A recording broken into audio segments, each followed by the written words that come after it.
In the quaint town of Willowbrook, where cobblestone streets meet the overhanging boughs of ancient oaks, there lay a small, charming street known as Apricot Lane.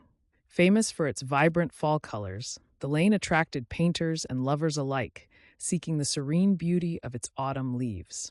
Among them was Eliza, a young florist whose shop witnessed the seasons change colorfully at its doorstep. Eliza was as gentle as the morning dew and as lively as the spring blooms she so lovingly arranged. Despite her serene demeanor, a yearning for romance often flickered in her delicate hazel eyes. One crisp October afternoon, as gold and crimson leaves danced whimsically to the ground, a young man named Thomas moved into the cottage across from Eliza's floral shop. Thomas, an aspiring writer with eyes reminiscent of stormy seas, carried an air of mystery wrapped around his broad shoulders. His arrival was the whisper of a new page turning, one that Eliza found herself eager to read. The morning after Thomas moved in, Eliza was arranging marigolds and daisies in a pot by her storefront when she first caught his eye. A smile, warm and inviting, crossed his lips as he crossed the street. "It seems I've moved to the prettiest street in town," he said, gesturing towards the opulent display of autumn's palette and, indirectly, Eliza's shop. "I couldn't agree more," replied Eliza coyly, her cheeks warming under his gaze.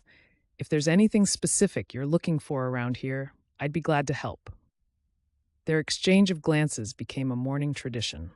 With each new day, Eliza shared the secrets of Willowbrook and her favorite spots that captured the essence of each season, while Thomas revealed layers of his story, his travels, his love for words, and his search for a muse. As days shortened and the air grew cooler, their conversations lingered longer, often accompanied by cups of steaming hot cocoa that Eliza brewed meticulously. The pair found solace and laughter in each other's company, discovering shared passions for literature, art, and a love of nature. One particularly chilly evening, as they walked down the lantern-lit lane, Thomas turned to Eliza, his eyes reflecting the soft glow. "Eliza, these walks, our talks, they've become the highlight of my days. You've shown me the beauty of Willowbrook, but you've also shown me the beauty of simplicity and joy. I've begun writing again, inspired by you and this town," he confessed, his voice tender. Overwhelmed by his reveal, Eliza felt her heart flutter like the leaves around them. She had felt a growing affection for Thomas, but hearing his feelings mirrored her own intensified everything. "Thomas, she started, but words failed her. Seeing her struggle, Thomas reached for her hand, intertwining their fingers.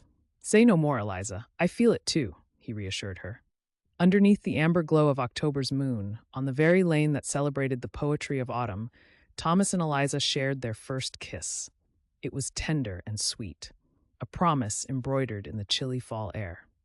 As autumn eventually gave way to winter, Thomas and Eliza continued to nurture their growing love, mirroring the cycles of the seasons, growing, flourishing, and becoming ever more beautiful with time. Apricot Lane had not only been a witness to the changing of seasons, but also to the blossoming love between a florist and a writer.